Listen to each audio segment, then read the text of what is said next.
Buen día, estimados estudiantes. Este es el video número 2 de la clase Aplicación de software para mantenimiento. Mi nombre es Jorge Luis Gómez Salinas, ingeniero mecánico electricista. En este video número 2 vamos a tocar el tema de algún programa para eh, poder graficar todos los datos que tengamos de los elementos del mantenimiento.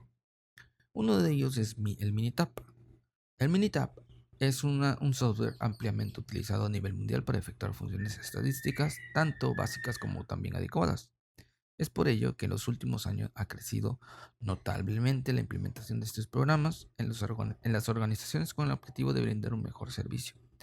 Gracias a las herramientas que pone Minitab al alcance de los usuarios, es posible realizar diferentes análisis estadísticos, permitiendo recolectar datos, analizarlos, resumirlos e interpretarlos de manera práctica y sencilla. Entre las amplias funciones que ofrece Minitab se destaca la posibilidad de graficar los datos.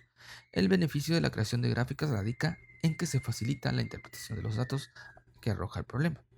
De esta manera, antes de disponernos a realizar un análisis de las estadísticas, podemos explorar mediante gráficas los datos y analizar las relaciones entre las variables. Mediante la visualización de las gráficas, la claridad y la comprensión de la información compleja es mayor. Minitab, Minitab también ofrece diferentes tipos de gráficas que gracias a sus características consiguen cumplir los requerimientos de los clientes más exigentes y se pueden crear, entre otros, histogramas, gráficas de puntos, gráficas de tallo y hoja, gráficas de probabilidad, gráficas de barras, gráficas circulares, etc. Una de las características de los diferentes tipos de gráficas, por ejemplo, el histograma. Este tipo de gráficas hace posible visualizar la frecuencia con que se origina la variable. Para ello, distribuye los datos en diferentes intervalos para sacar el máximo provecho de esta herramienta. Es recomendable que la muestra tenga un tamaño mayor de 20, o sea, 20 datos, más de 20 datos. Gráfica de puntos. Mediante la creación de esta gráfica es posible visualizar los valores contenidos por cada categoría. Para los conjuntos de datos medianos o pequeños, este tipo de gráfica es la más recomendada. Gráfico de tallo y hoja permite la representación de la manera en que se distribuye la frecuencia de las variables. Este tipo de gráfica puede considerarse más compleja que el histograma, ya que permite visualizar los datos de las mediciones individuales. La gráfica de probabilidad. Este tipo de gráfica es ampliamente utilizado para detectar de manera rápida y precisa los valores no habituales o anomalías en los datos. De igual manera, es también utilizado para verificar la normalidad de los datos seleccionados. Las gráficas de barra es una de las más utilizadas, principalmente en los libros de estudio, debido a su sencilla estética que facilita la visualización y el análisis de los datos. Mediante estas barras rectangulares, verticales u horizontales de proporción acorde a los valores que representa, es posible realizar comparaciones de dos o más valores.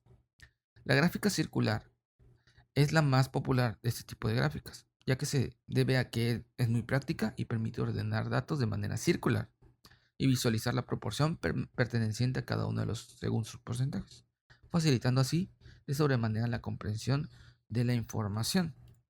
Ahora bien, vamos a meternos un poquito al uso de, este, de cada gráfica, ¿ok? Solamente con pasos y una imagen como queda. Por ejemplo, un fabricante de fertilizante para plantas desea desarrollar una fórmula para fertilizar, es lo que hice aquí, fertilizar, eh, un fabricante de fertilizantes que para plantas desea desarrollar una fórmula de fertilizante que produzca el mayor aumento de altura de las plantas. ¿Ok? Para probar las fórmulas de fertilizante, un científico prepara 3 grupos de 50 plántulas idénticas, un grupo de control sin ningún tipo de fertilizante, un grupo con el fertilizante del fabricante llamado GrowFast y un grupo con el fertilizante llamado Superplant de un fabricante de la competencia. Después de que la planta ha permanecido 3 meses en un ambiente de invernadero controlado, el científico mide las diferentes alturas de las plantas. Como parte de la investigación inicial, el científico crea una gráfica de caja a las alturas de las plantas de los 3 grupos para evaluar las diferencias de crecimiento entre las plantas que no recibieron fertilizantes, así las plantas tratadas con el fertilizante del fabricante y las plantas que recibieron el fertilizante del fabricante de la competencia. Ok, eso es lo que vamos a hacer. Y bueno, ¿cómo lo hacemos? Ya que tenemos esto, bueno, en el programa vamos a abrir los datos de muestra, o sea, todos los datos que tenemos recolectados del tamaño o de altura de las plantas. Vamos a elegir la gráfica de caja, una gráfica de Y con grupos. En variable de gráficas la ingresamos como la altura. En variable de categorías por agrupación de 1 a 4, la más extensa, vamos a ingresar fertilizante. Le damos a aceptar y nos va a salir este tipo de gráficas, ¿ok? Más o menos de esta que son las de caja. ¿Vale? Grow Fast está en esta parte, ningún fertilizante y de Superplant. ¿Cómo se interpreta estos resultados? Bueno, Grow Fast produce en general las plantas más altas. Si se dan cuenta, por lo general el pico está un poquito más alto, más allá de 35. Superplant también aumenta la altura de la planta, pero su variabilidad es mayor. ¿Ok? Es mayor, o sea, su tamaño de caja es mucho mayor. Y Superplant no tiene efectos positivos en una gran proporción de las plántulas. La gráfica muestra que Grow Fast produce un mayor aumento y más consistente en la altura de las plantas. ¿Por qué? Porque la caja está más pequeña que la caja de Superplant. ¿Ok? Eso es lo que se denota en este ejercicio. Esos son diagramas de caja. ¿Ok? La siguiente gráfica sería gráfica de contorno. Vamos a utilizar una gráfica de contorno para examinar la relación entre variables de respuestas y dos variables predictoras. Aquí son dos variables. En una gráfica de contorno, los valores de dos variables predictoras se representan en los ejes X y Y y los valores para la variable de respuesta representan mediante regiones sombreadas, denominadas contornos. Una gráfica de contornos es como un mapa topográfico en el cual se grafican los valores X, Y y Z, en lugar de longitud, latitud y altitud. Ahora el problema. Un científico de alimentos desea determinar el tiempo y la temperatura a óptimos para calentar una cena congelada. El científico prepara 14 muestras con diferentes tiempos y temperaturas y luego pide a degustadores profesionales de alimentos que califiquen la calidad generada por cada muestra. El científico crea una gráfica de contorno para examinar los resultados y más o menos tenemos que hacer estos pasos. Ahora los datos, o sea, todos los datos que recolectamos de gustos, medidas y todo. Gráfica de contorno, variable Z va a ser la calidad, variable Y va a ser temperatura, variable X, tiempo. Le damos a aceptar y me quedaría más o menos de esta manera. ¿Ok? ¿Cómo interpretamos estos resultados? En esta gráfica las regiones más oscuras indican valores más altos de Z. ¿Ok?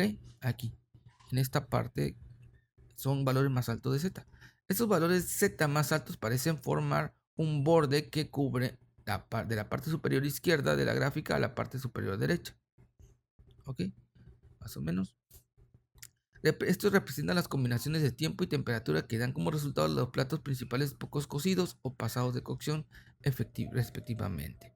¿Ok? La calidad entonces va de lo más claro a lo más oscuro. La calidad por aquí. Entonces quiere decir esto que más o menos a 425, 400, 425, 400, 450 grados de temperatura y tiempo de entre 33 a 37 aproximadamente está la mejor calidad de alimento porque está más oscuro en este caso en esta gráfica de contorno. La siguiente gráfica que nosotros podemos analizar es la gráfica de puntos. Una gráfica de puntos divide los valores de las muestras en pequeños intervalos y representan cada valor o grupo pequeño de valores con un punto a lo largo de una línea de números. Una gráfica de puntos funciona mejor cuando el tamaño de la muestra es menor que 50, o sea, con pocos datos, básicamente.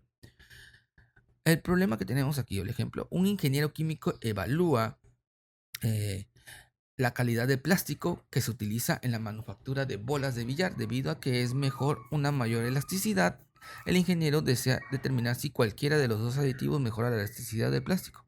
El ingeniero prepara 10 muestras con cada uno de los dos aditivos y 10 muestras que no tienen ningún aditivo y mide la elasticidad de cada uno. Bueno, en este ejemplo tenemos nosotros los datos, la elasticidad, lo que recogimos. Vamos a elegir la gráfica de puntos, una de Y y por grupos. Variable de gráfica va a ser la elasticidad, variable categórica por grupos de 1 a 4, la más externa primero va a ser el aditivo y cerramos con aceptar. ¿Cómo queda la gráfica mostrada? Esta es la gráfica de puntos, ¿ok? Con puntos de elasticidad. ¿Cómo interpretamos estos datos? Bueno, el aditivo número 1 el aditivo número 1 parece aumentar la elasticidad. ¿Ok? Parece aumentar la elasticidad, mientras que el aditivo número 2 en realidad podría disminuir la elasticidad. Si se dan cuenta, los puntos se encuentran un poquito más cercanos a 32 que a 88. ¿Ok? Que es la elasticidad. Para las muestras que no tienen aditivo, la elasticidad parece estar entre la elasticidad producida por los 1 y 2. O sea, aquí. ¿Sale? Sin aditivo. Acá arriba, en la parte superior.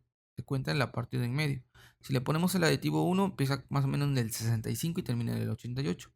La variación dentro de cada grupo parece ser aproximadamente igual. La desviación y todo eso. ¿Sale? Entonces, el aditivo 1 produce mayor elasticidad. El aditivo 2 produce poco menos elasticidad que sin aditivo. Entonces, tendríamos nosotros que escoger el aditivo 1 mediante observándolo con esta gráfica de puntos.